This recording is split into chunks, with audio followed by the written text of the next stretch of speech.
The crisp night air of the city was electric, 1,000 camera flashes, creating a constellation of artificial stars on the ground. This was the Zenith Gala, an event where fortunes were made and reputations were shattered with a single whispered comment. Tonight, Connor Prescott, a man who built his empire on audacity and ruthlessness, decided to shatter a reputation he thought he owned his wife's. He would utter words so cruel, so publicly devastating, that the gasps of the elite would be heard across the city. What he didn't know, what no one knew, was that his wife's real story wasn't ending. It was just beginning, and her grand entrance was only seconds away. The ballroom of the Grand Sovereign Hotel was a symphony of excess. Crystal chandeliers, each the size of a small carriage, dripped light onto a sea of designer gowns and bespoke tuxedos. The air, thick with the scent of expensive perfume and blooming peonies, hummed with the low thrum of powerful conversations. Deals worth millions were being sketched onto cocktail napkins. Alliances were being forged over flutes of vintage champagne, and social hierarchies were being ruthlessly enforced with the subtlest of glances. At the center of one of the most powerful vortexes in the room stood Connor Prescott. He was a man carved from ambition and polished by success. His suit a custom. Tom Ford fit his broad shoulders perfectly, and his smile a practiced weapon flashed with predatory charm. He was the CEO of Prescott Holdings, a real estate behemoth that had devoured half the city's skyline. Tonight he was being honored with the Visionary of the Year award, and he bathed in the adulation like a king in sunlight. Tailing him a pace and a half behind, as always, was his wife, Beatrice. To the glittering assembly, Beatrice Prescott was little more than a beautiful, silent accessory.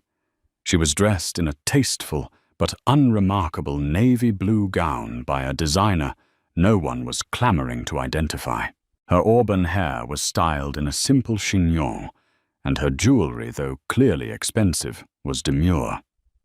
She was the ghost at the feast, a placeholder wife who fulfilled her duties by being present, pretty and perfectly quiet. She smiled when smiled and nodded when spoken to, and her hand remained delicately on her husband's arm, a silent testament to his ownership. For 10 years this had been her life. She had met Connor when she was a promising architectural historian, full of passion for restoring the city's forgotten buildings. He had been captivated by her intellect and quiet grace. But after they married, he had systematically, lovingly dismantled her.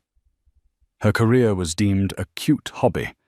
Her opinions were charming but naive, and her world was slowly shrunk until it was confined to managing their sterile mansion, planning his social calendar, and ensuring his suits were always pressed. He had hollowed her out and filled the space with his own ego, calling it love. Tonight, the hollowness felt like a cavern. Connor, darling, a triumph. Lawrence Duvall, the Gala's effervescent host and a notorious gossip columnist, air-kissed them both, though his eyes barely registered Beatrice. Prescott Holdings is simply unstoppable, and you brought your lovely shadow with you.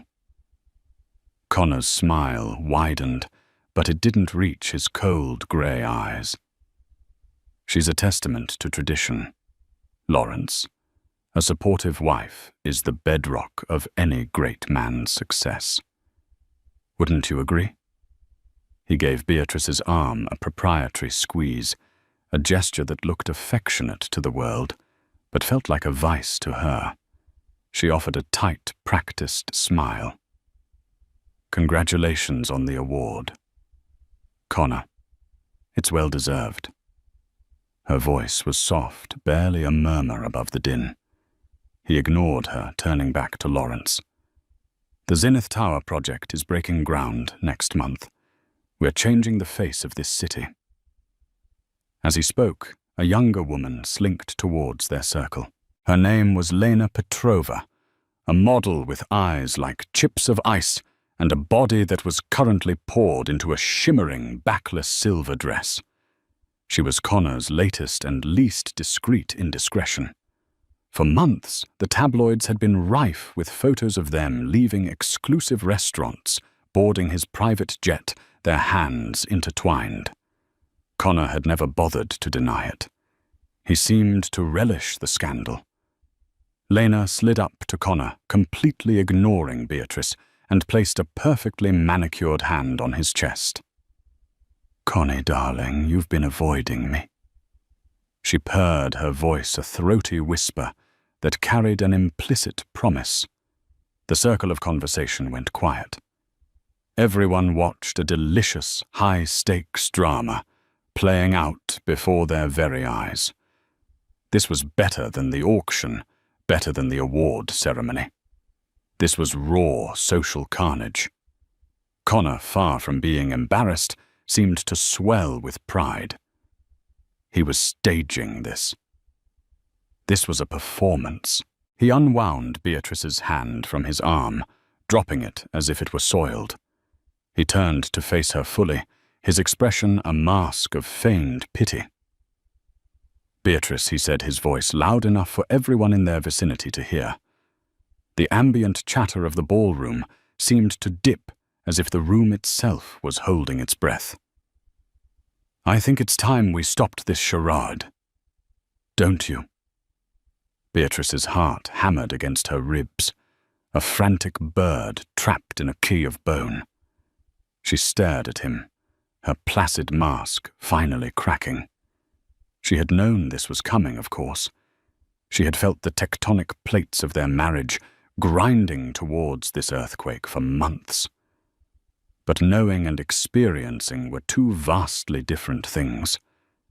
The sheer naked cruelty of it, done here in front of all these people. It stole the air from her lungs. "What are you talking about, Connor?" She managed, her voice trembling slightly. He let out a short, dismissive laugh. "Oh, please. Don't play the wounded dove. It's a tired act." He gestured vaguely at her. "Look at you. You're a relic, a placeholder. I need a woman who shines, who stands beside me as an equal in power and presence." He then dramatically pulled Lena to his side, wrapping an arm around her waist. "Like Lena. She understands the world we live in. She isn't afraid to take what she wants." The humiliation was a physical force, pressing in on Beatrice from all sides. She could feel hundreds of pairs of eyes on her, some pitiful, some gleeful, all judging. She saw Connor's business partner, Desmond Shaw, wince from across the room, a flicker of disgust on his face before he looked away. "Our marriage?" Connor continued, his voice booming with theatrical finality, "has been a business arrangement for years. And I'm afraid, my dear, your contract has expired. You've become a liability. A boring, predictable, utterly passionless liability." He leaned in, his voice dropping to a conspiratorial whisper that was somehow more venomous than his public proclamation. "My lawyers will be in touch tomorrow. Don't make a scene. Just fade away. It's what you're good at." With that, he turned his back on her. He took Lena's hand, raised it to his lips for a gallant kiss, and steered her towards the main stage where he was due to accept his award. The crowd parted for them, a mesmerized sea of whispers and shocked expressions. Beatrice stood alone in the space they had vacated. The circle of onlookers broke its members, scattering like roaches in the light, eager to spread the gossip. She was a pariah, a social leper. The camera flashes once aimed at the power couple now focused solely on her, capturing every detail of her public execution. Her composure, the carefully constructed dam that had held back a decade of quiet desperation, was crumbling. A single tear escaped, tracing a hot, shameful path down her cheek. She felt a hand on her shoulder and flinched, turning to see her driver, a man who had worked for them for 5 years, looking at her with profound pity. "Ma'am," he said softly, "should I bring the car around?" The car. Connor's black Mercedes. Her ride home to the empty mansion that had been her prison. The thought was unbearable. To leave like this, a discarded object, was to validate everything he had just said about her. She took a deep, shuddering breath, straightened her spine, and wiped the tear from her face with the back of her hand. Her eyes, which had been downcast and vacant for so long, suddenly ignited with a cold, clear fire. "No, Thomas," she said, her voice impossibly calm and steady. "That won't be necessary." She turned her gaze from the pitying driver to the grand entrance of the hotel, just as Connor was stepping onto the stage to a round of thunderous, hypocritical applause. She looked at the red carpet, at the throng of reporters and paparazzi still clustered outside, hungry for the next big arrival. And right on cue it came. The collective attention of the paparazzi who had been feasting on the scraps of Beatrice's humiliation was suddenly wrenched away. A new sound cut through the city night, a low, confident purr that spoke of unparalleled power and engineering. It wasn't the aggressive roar of a Lamborghini or the high-strung whine of a Ferrari. It was smoother, deeper, more profound. It was the sound of old money, of quiet authority. A vehicle was pulling up to the curb, moving with a regal slowness that commanded attention. It was a Rolls-Royce Phantom, but not just any Phantom.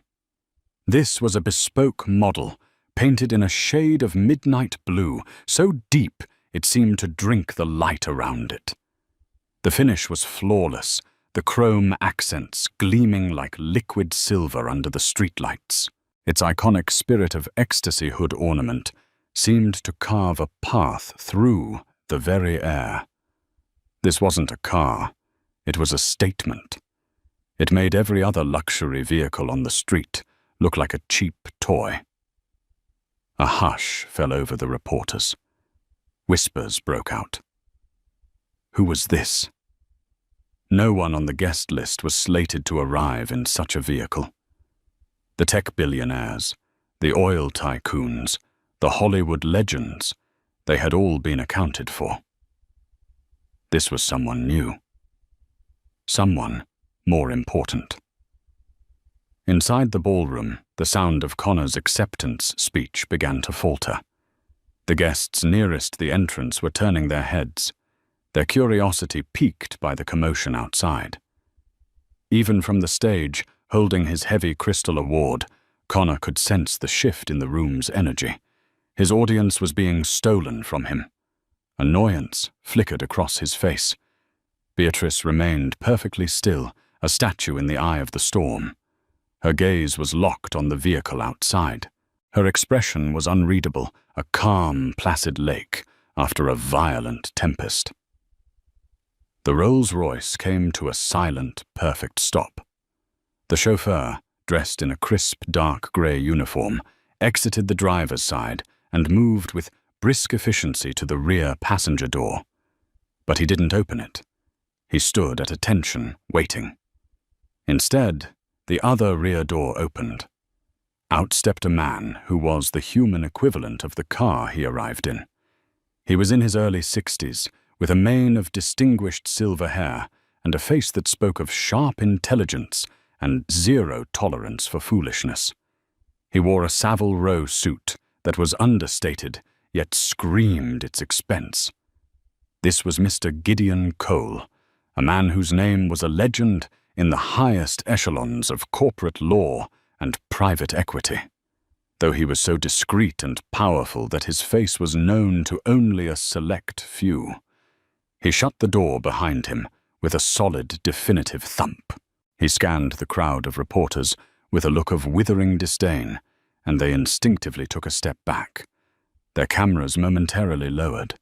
He adjusted his cufflinks, his movements precise and deliberate, and then he began to walk towards the entrance of the ballroom, his expensive leather shoes making no sound on the plush red carpet. The hotel's head of security, a burly man named Peterson, moved to intercept him. "Sir, I'm sorry this is a private event." Your name, Gideon Cole, didn't even break his stride. He looked past the guard as if he were a piece of furniture. "I'm not here for the event. I'm here for my employer." His eyes swept over the opulent lobby and found their target. They landed on Beatrice. The entire lobby, which had been buzzing with gossip about the Prescott implosion, fell completely silent. All eyes followed Gideon's gaze. They saw him look past the titans of industry, past the society doyenne, past the mayor himself, and fix his attention on the discarded wife, the invisible woman standing alone in her simple navy dress. Gideon walked directly to her. He stopped a respectful 2 feet in front of her and gave a slight formal bow of his head. The gesture was one of profound deference, the kind an advisor gives to their monarch. "Madam Kensington," he said, his voice a rich, clear baritone that carried through the suddenly silent space. "I apologize for the delay." The traffic on the east side was more congested than anticipated. "Are you ready to proceed?" The name hung in the air, a puzzle everyone was desperately trying to solve. Kensington. Who was Kensington? Beatrice finally moved. The last vestiges of the timid, broken wife fell away from her like a shed skin. When she looked up at Gideon, her eyes were sharp, her posture commanding. She was no longer Beatrice Prescott, the shadow. She was someone else entirely. "It's quite all right, Gideon," she replied, her voice now possessing a resonance and authority no one in that room had ever heard from her. "My business here was concluded more swiftly than I expected." On the stage, Connor Prescott froze mid-sentence. His speech about future growth and market dominance died on his lips. He stared, his mouth slightly agape, at the scene unfolding by the entrance. He saw the car. He saw the imposing man. He saw them speaking to his Beatrice. It didn't compute. His brain scrambled to make sense of the impossible tableau. Gideon offered his arm to Beatrice. "The board members from the Tokyo Exchange have arrived. They are waiting for you in the Celestial Suite." Beatrice placed her hand on his arm. "Excellent. Let's not keep them waiting." Together they turned and began to walk towards the exit. They were no longer a man and a discarded woman, but a queen and her most trusted counsel. The crowd of elites parted for them instinctively, their shock and confusion palpable. Who was this woman? Where did Connor's mousy wife get a bespoke Rolls-Royce and an advisor who radiated more power than anyone in the room? And what was this talk of Tokyo board members? As she passed the foot of the stage, Beatrice paused.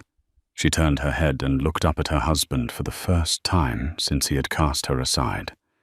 She didn't look angry. She didn't look hurt. She looked at him with a cool, detached assessment, the way a scientist might look at a specimen under a microscope. She gave him a small, enigmatic smile. It was a smile that held 10 years of secrets, a decade of silent planning. It was a smile that said, "You have no idea what you've just done." Then she turned and continued walking, leaving Connor standing on stage, his Visionary of the Year award, suddenly feeling like a worthless piece of glass in his hand. The applause had died. Every eye in the room was now on his wife. His invisible, boring liability of a wife. He watched utterly dumbfounded as Gideon Cole held the door of the midnight blue Rolls-Royce open for her. She slid into the plush leather interior without a backward glance. Gideon got in the other side. The door closed with that same satisfying bank vault thud. The car purred to life and pulled away from the curb, disappearing into the city night with the quiet confidence of a predator leaving the scene of a successful hunt. Connor Prescott stood alone on his stage of triumph, utterly and completely eclipsed. The humiliation he had so carefully orchestrated for his wife had in a matter of seconds ricocheted back and hit him with the force of a wrecking ball. The gala was ruined. His moment was gone, and a terrifying, gut-wrenching question began to form in his mind. Who in the hell had he been married to for the last 10 years? The interior of the Rolls-Royce was a cocoon of silence and luxury. The chaos of the gala, the flashing cameras, the shocked faces, the rising crescendo of whispers faded into nothingness as the heavy door sealed them in. The seats were upholstered in the softest cream-colored leather, and the air smelled faintly of wood polish and success. For the first time in what felt like a lifetime, Beatrice allowed her shoulders to slump. She leaned her head back and closed her eyes, letting out a breath she felt she'd been holding for a decade. Gideon Cole watched her, his expression softening from the stern mask he wore in public to one of genuine concern and admiration. "Are you all right, Beatrice?" he asked quietly. She opened her eyes, a wry smile touching her lips. "He called me a liability." Gideon. A boring, passionless liability. She laughed, a short, sharp sound, devoid of humor. If he only knew. "He will," Gideon assured her. "Very soon. Everything is in place." The story of Beatrice Kensington did not begin 10 years ago when she married Connor Prescott. It began much earlier in a dusty, book-filled library under the tutelage of her grandfather, Alistair Kensington. Alistair was not just a historian. He was a titan of industry from a bygone era. The founder of the Kensington Trust, a global investment firm so powerful and discreet it operated in the shadows. Its influence felt in ripples rather than waves. He had built an empire on patience, strategy, and the unerring ability to see value where others saw none, in derelict buildings, in failing companies, in overlooked people. He had raised Beatrice after her parents died, instilling in her his sharp mind and his quiet, observant nature. While other girls her age were at debutante balls, Beatrice was in boardrooms listening silently as her grandfather negotiated multi-billion-dollar deals. He taught her to read a balance sheet like a novel and to understand the intricate dance of corporate warfare. Her passion for architectural history wasn't a whim. It was a manifestation of his teachings to see the hidden structure, the foundational strength beneath a crumbling facade. When she met Connor, she was managing a $20 million restoration project for the Trust, though her involvement was, as always, anonymous. Connor, an up-and-coming developer, was brash, ambitious, and utterly captivating. He saw her brilliance, but he misinterpreted it. He saw it not as something to respect, but as something to possess. And Beatrice, young and yearning for a life outside her grandfather's gilded but lonely world, fell for him. Alistair had warned her. "This man doesn't want a partner, my dear." The old man had said, his eyes wise and sad. "He wants a beautiful painting to hang on his wall. He will frame you, admire you, and then one day he will grow bored and replace you with a newer piece." She hadn't listened. She truly believed she could be both Beatrice Kensington's secret heiress and brilliant strategist, and Beatrice Prescott loving wife. For a time she was. In the first year of their marriage, she anonymously fed Connor information, guiding his fledgling company towards lucrative deals, helping him build his empire from the shadows. He attributed his Midas touch to his own genius, never once questioning the lucky tips or gut feelings that always paid off. Her grandfather passed away 2 years into her marriage, leaving her the sole heir and controlling stakeholder of the entire Kensington Trust, a fortune so vast it dwarfed Connor's burgeoning empire into insignificance. Her inheritance was structured with the utmost secrecy, managed by a board of loyalists her grandfather had handpicked, led by the formidable Gideon Cole. It was then that Connor began to change. With his success cemented his need for her charming opinions lessened. He began to resent her intelligence, to belittle her interests. He wanted a trophy, not a consultant. And so, for the sake of her marriage, for the quiet life she thought she wanted, Beatrice began to fade. She packed away her brilliance like a set of old silverware, bringing it out only in secret late at night in her private study, where she continued to run one of the world's most powerful investment firms through a series of encrypted networks and proxies, all under the simple anonymous moniker B. Kensington. The discovery of Connor's first affair 4 years ago had been the turning point. It wasn't the betrayal that broke her heart. It was the realization that her grandfather had been right. She was just a painting on his wall, and he was already shopping for a new one. But she didn't cry. She didn't confront him. Alistair Kensington had taught her that revenge is a dish best served cold on a silver platter in a public forum with devastating financial consequences. So she began to plan. Her first move was to use the Trust's immense resources to investigate every facet of Connor's life and business. She discovered his finances were a house of cards built on risky loans and inflated valuations. His Zenith Tower project, the jewel in his crown, was leveraged to the hilt. He was desperate for a massive infusion of capital, and he had been courting a mysterious foreign investor for months. That investor, of course, was B. Kensington. Her second move was Lena Petrova. Beatrice had found the aspiring model during a deep dive into Connor's expenditures. Lena was struggling in debt and had a fierce, ambitious intelligence that Connor mistook for simple greed. Beatrice, through a third party, made Lena an offer she couldn't refuse: a multi-million-dollar trust fund and a legitimate modeling contract in exchange for becoming Beatrice's eyes and ears. Lena was to play the part of the devoted mistress, all while feeding every bit of Connor's pillow talk, every secret business plan, every panicked late-night phone call directly back to Beatrice. It was Lena who confirmed just how precarious Connor's financial situation was. It was Lena who reported that Connor was planning to publicly divorce Beatrice at the Gala, believing the scandal and his new arm candy would make him appear more virile and powerful to the investors he was trying to woo. The final piece was the Gala itself. Beatrice had orchestrated the entire evening.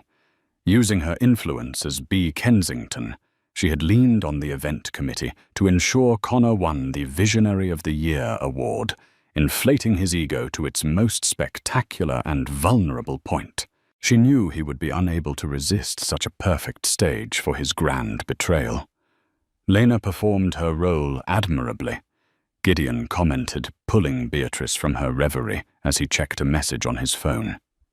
She has already transferred the recordings of Mr. Prescott's recent phone calls. It seems he was attempting to illegally short-sell stock in a rival company using insider information. The SEC will be most interested. Beatrice nodded, a cold satisfaction settling in her. He always was sloppy when he got arrogant. The Rolls-Royce didn't go to the Celestial Suite. There were no board members from Tokyo. That was merely a line for the theater of the ballroom. Instead, the car wound its way through the city streets until it pulled up before a magnificent restored brownstone in the city's most exclusive historical district. This was her home. Not the cold, modernist mansion she shared with Connor, but a building she had personally bought and restored years ago. Her first secret act of defiance. It was her sanctuary, her war room. Inside a team was waiting. Analysts, lawyers, and public relations experts looked up from a bank of monitors as she entered. The screens were filled with data streams, stock tickers, and news feeds, all tracking the fallout from the gala. A young woman with a headset hurried over. "Madam Kensington, the initial reports are flooding in. Mystery woman upstages Prescott. Prescott's wife's shocking exit. The narrative is shifting entirely in your favor. We're amplifying it through our partner networks now." Beatrice took off the simple wrap that had accompanied her navy dress. Underneath the dress was a canvas. Her team was her armor.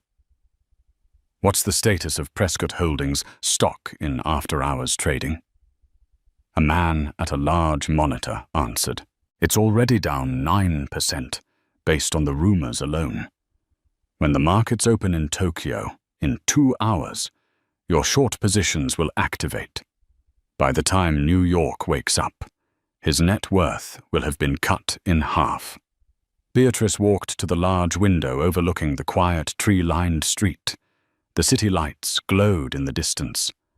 For 10 years, she had lived in the shadows, letting a lesser man take credit for her intellect and diminish her worth.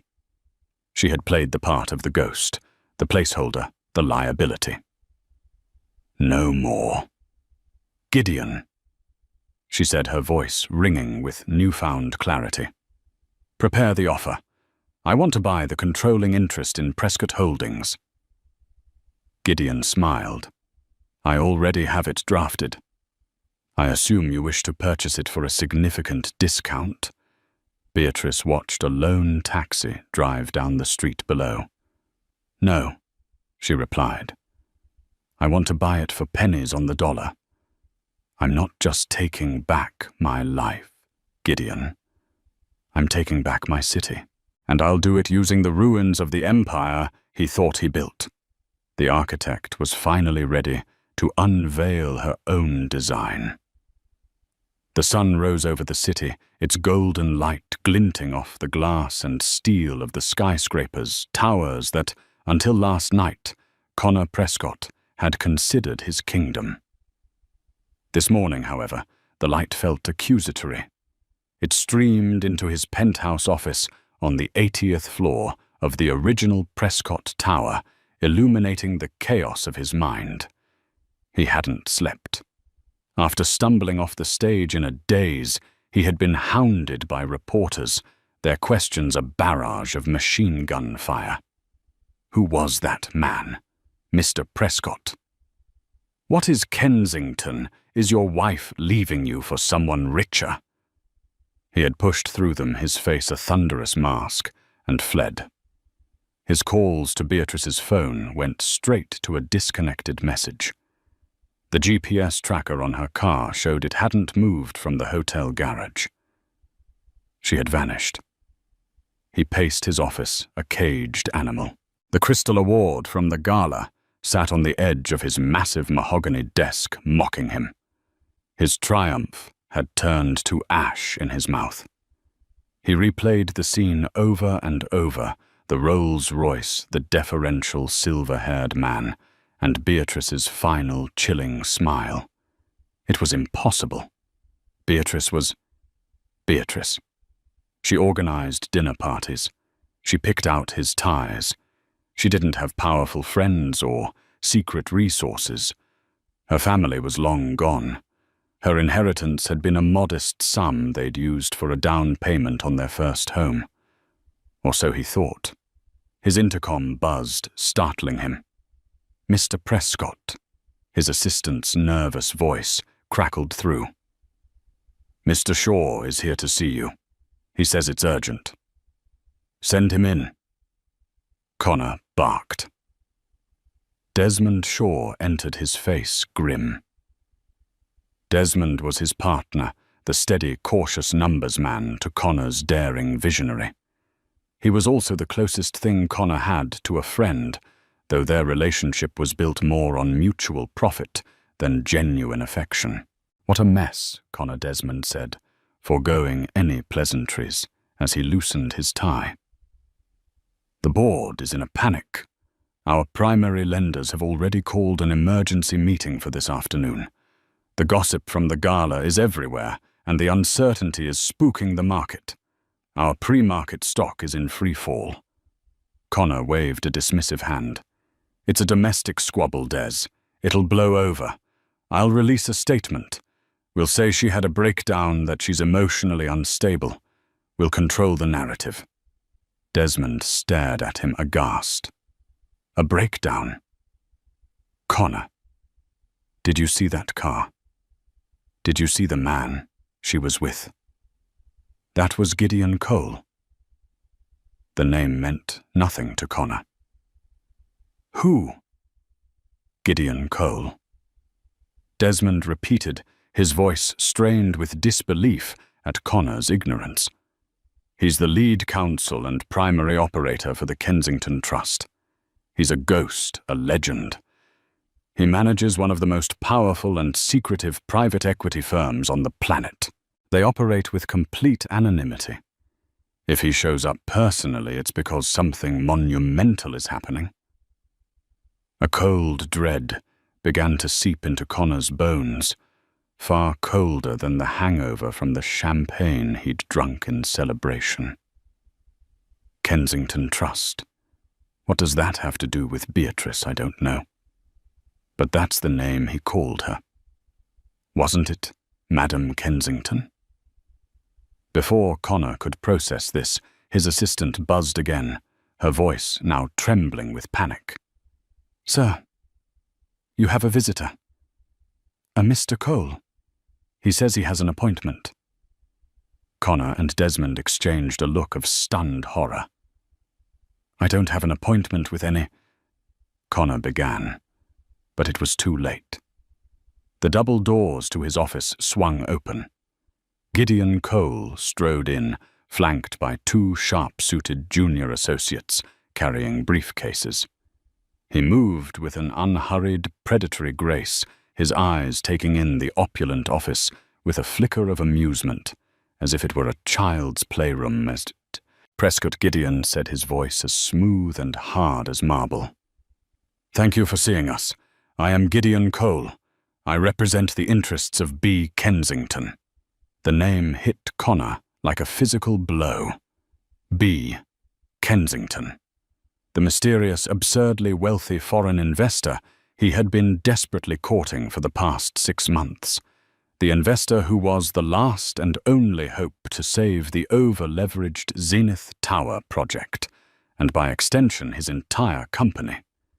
He had been so close to closing the deal, a $500 million capital infusion that would solve all his problems. You represent B. Kensington," Connor stammered, trying to regain his footing. He straightened his tie, puffing out his chest in a desperate attempt to project the authority he felt rapidly slipping away. "Well, it's a pleasure to finally meet you. I was expecting to hear from your people today to finalize our agreement." Gideon's lips curved into a smile that held no warmth. "Our agreement is indeed what I am here to discuss. However, the terms have changed." He placed his briefcase on Connor's desk and opened it with a precise click. "B. Kensington has been monitoring the performance and leadership of Prescott Holdings closely. And in light of recent events, both professional and personal, our confidence in your stewardship has been fatally undermined." From the briefcase, he produced a single, elegantly bound document and slid it across the polished mahogany. "This is not a funding proposal, Mr. Prescott. This is a buyout offer." Connor stared at the document as if it were a snake. He snatched it up his hands, trembling slightly. His eyes scanned the first page. his face growing alour with every word he read. The Kensington Trust, on behalf of its principal B. Kensington, was offering to buy a controlling 51% stake in Prescott Holdings. The offer price wasn't just low, it was insulting. It was a fraction of the company's market value from the previous day. It was a predator's price offered for a wounded animal. "This is ludicrous," Connor exploded, slamming the proposal down on the desk. "This is an outrage. We had a deal, you can't just—" "We had a preliminary discussion," Gideon corrected him coolly. "Nothing was signed. And since that discussion, our due diligence has uncovered irregularities." He nodded to one of his associates, who opened another briefcase. "Fraudulent asset valuations, questionable accounting practices, not to mention a pending SEC investigation into insider trading. We have a rather comprehensive file." Desmond Shaw looked like he was going to be sick. He sank into one of the leather chairs, his face ashen. He knew about the creative accounting, the corners they had cut. He had warned Connor against it. Connor felt the walls of his office, his 80-floor fortress, closing in. He was trapped. He looked from Gideon's implacable face to the damning document on his desk. One question screamed in his mind. "Who?" he growled, leaning over his desk, his voice a low threat. "Who is B. Kensington? Who is doing this to me?" Gideon. Cole allowed the silence to stretch to fill the room with Connor's impotent fury. He savored the moment, the culmination of a 4-year plan. "I believe you know her," he said softly. "You called her predictable, boring, a liability." The realization dawned on Connor, not like a sunrise, but like a building collapsing on top of him. The blood drained from his face, leaving behind a mask of pure, unadulterated shock. B. Kensington. Beatrice. His Beatrice. The mousy, quiet woman he had discarded like trash. The intercom buzzed for a third time. His assistant's voice was barely a whisper. "Mr. Prescott, your mother." "Mrs. Margaret Prescott is on line 1. She says the family accounts have been frozen." Gideon Cole simply smiled. "Ah, yes. We did that an hour ago. Collateral. It was all in the prenuptial agreement he made her sign, the one his own lawyers drafted to protect his assets." He looked directly at Connor, his eyes glinting with triumph. "Your wife, Mr. Prescott, is a most meticulous reader of the fine print." Connor. Prescott, the visionary of the year. The king of the city skyline finally understood. He hadn't just divorced his wife. He had declared war on an empress, and he had just learned he was armed with nothing but a plastic fork. He collapsed into his chair, the billion-dollar view from his window, suddenly looking like a long, long way down. The news of Beatrice Kensington's hostile takeover of Prescott Holdings spread through the financial world like a wildfire. It was the story of the decade, the quiet, unassuming socialite who was secretly a corporate titan, orchestrating the public downfall of the husband who had scorned her. The media, which had feasted on her humiliation just a day before, now lauded her as a brilliant strategist, a feminist icon, a corporate avenger. Her face was on the cover of every financial journal, her story leading every news broadcast. She had not only controlled the narrative, as Connor had arrogantly planned to do, she had become the narrative. From her command center in the restored brownstone, Beatrice directed the assault with surgical precision. She didn't give a single interview. She didn't need to. The actions of the Kensington Trust spoke for themselves. They executed a classic bear hug maneuver, making the insultingly low offer public, while simultaneously releasing select, damaging pieces of information about Prescott Holdings' financial instability to key market influencers. The stock already wounded hemorrhaged value. Investors panicked. Lenders who had once tripped over themselves to finance Connor's projects were now calling in their loans. Connor, meanwhile, was in a state of escalating panic. His first reaction was denial, followed by rage.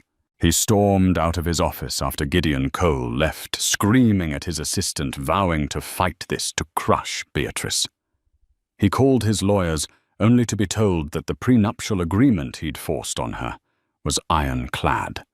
It had a clause which he'd never bothered to read closely, stating that in the event of public infidelity leading to a divorce, any assets commingled or leveraged against shared property would be subject to review and potential seizure by the non-offending party's estate.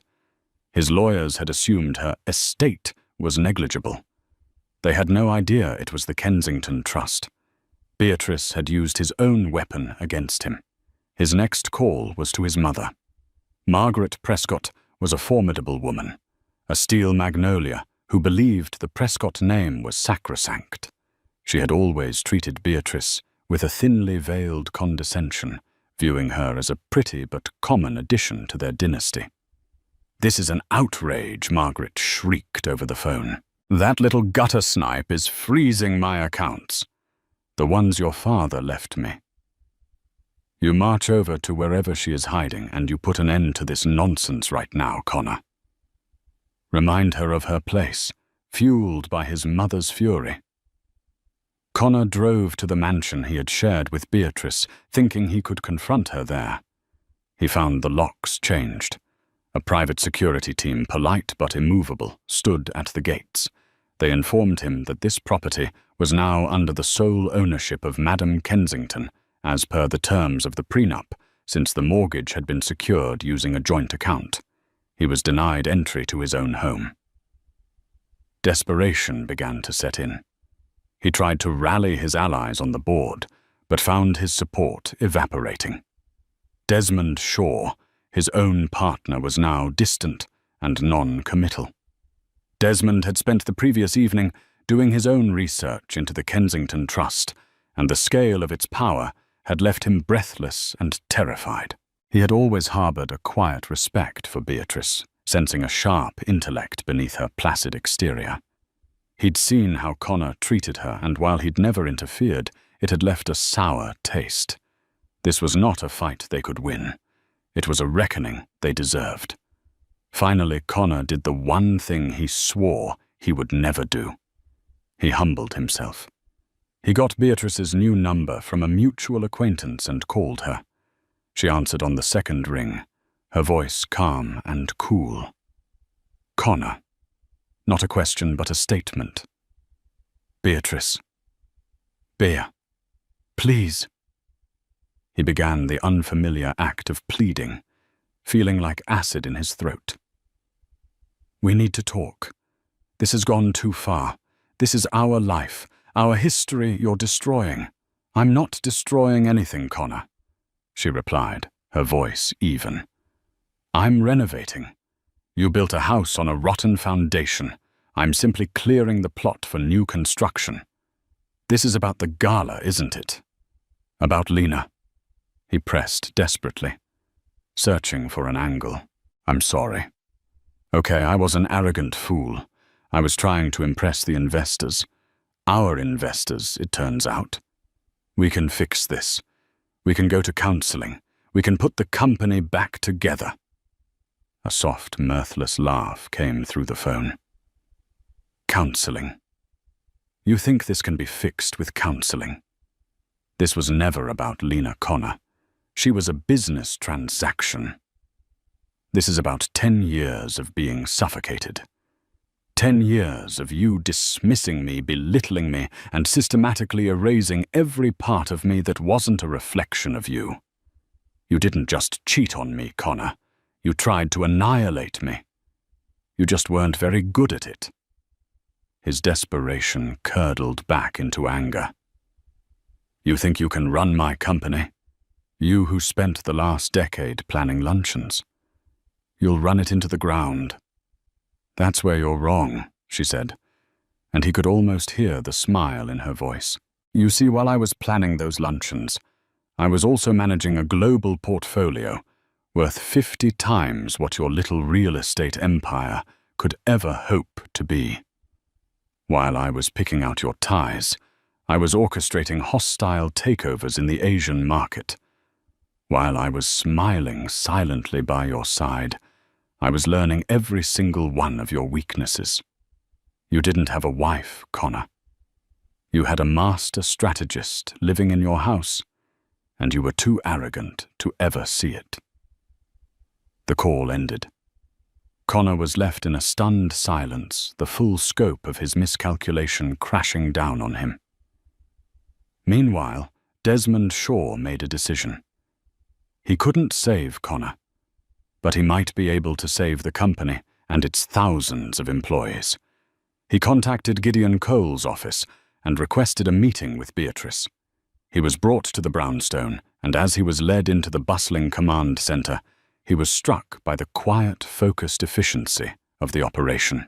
At its center was Beatrice, no longer the timid wife he knew, but a commander in her element, giving clear, decisive orders. Mr. Shaw, she said, turning to him.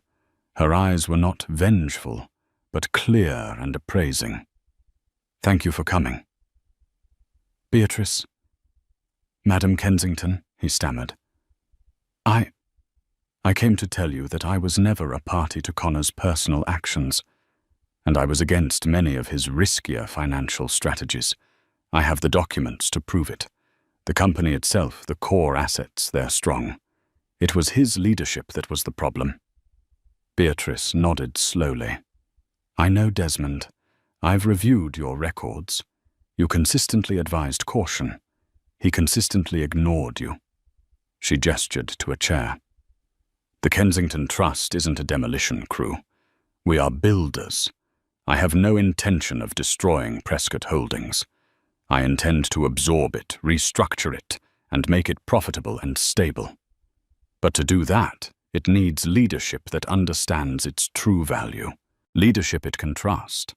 An unspoken offer hung in the air between them. Desmond saw his chance, a lifeline. I can provide that, he said earnestly. I know this company inside and out. I can help you transition. I'll work for you. Beatrice gave him a long, thoughtful look. Your loyalty to Connor has been noted, she said. But so has your competence.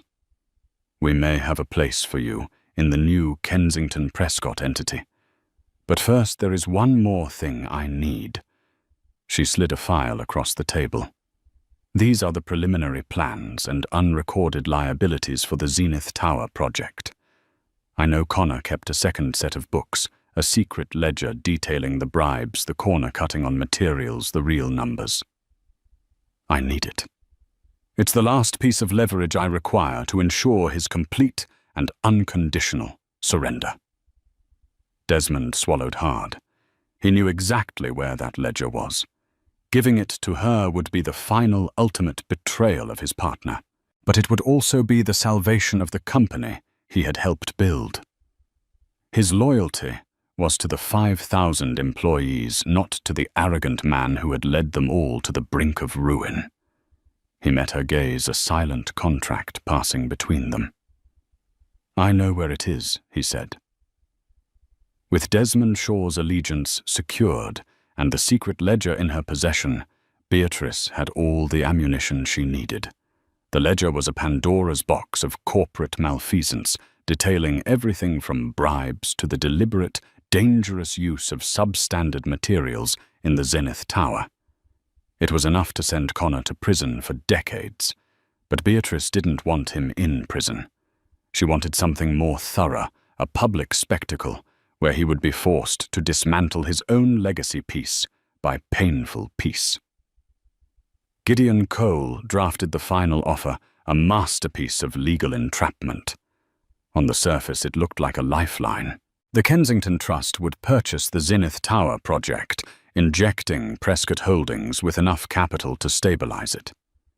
In return, Connor would step down as CEO, avoiding financial ruin and criminal charges with a comfortable severance package. The trap was buried deep within the fine print. By signing, Connor was legally bound to preside over a final press conference and give a full and frank accounting of his failures, reading from a prepared statement drafted by Beatrice's team. It was a confession disguised as a corporate press release. He had a choice: public humiliation or federal prison. Gideon presented the offer to a haggard and defeated Connor. The moment he heard he could avoid prison and walk away with millions. A flicker of the old arrogance returned. He saw an escape route, a way to spin this. He could rebuild. "He has to read a statement," his lawyer asked, frowning at the clause. A formality Gideon said smoothly, showing him a heavily redacted version. The final text will be provided on the teleprompter. Blinded by greed and desperation, Connor didn't care about some boring speech. "Fine, whatever." "Where do I sign?" he snapped. He scrawled his signature, sealing his own fate. The press conference was set for 2 days later in the atrium of Prescott Tower. While the media worked itself into a frenzy, Beatrice worked quietly. She and Desmond Shaw created a new ethical business plan for the restructured company, which would be renamed the Kensington Shaw Group. She met with union leaders, guaranteeing jobs and restoring the pensions Connor had raided. She was not just tearing down, she was building up. On the morning of the press conference, Lena Petrova arrived at the brownstone. She looked tired but relieved as she handed Beatrice a small flash drive. "This is the last of it," Lena said. "Audio of him bragging about how he was going to destroy you, how you were too stupid to have ever made him sign a decent prenup." Beatrice took the drive. "You've done well, Lena. The funds are in your account. Go have a wonderful life." As Lena left, Gideon entered, holding a stunning dark red power suit. It was her armor for the final battle. "It's time, Beatrice," he said softly. She stood and put on the jacket, looking at her reflection in the window. The timid ghost was gone forever. In her place stood a queen, ready to claim her kingdom. "Let's go," said Beatrice Kensington. "It's time for the visionary of the year to give his final performance." The atrium of Prescott Tower was a media circus. A forest of microphones and cameras was aimed at the podium, all waiting for the final act. Connor Prescott walked onto the stage, a ghost in a bespoke suit. The tremor in his hands betrayed the crushing pressure he was under as he attempted a charming smile that came out as a grimace.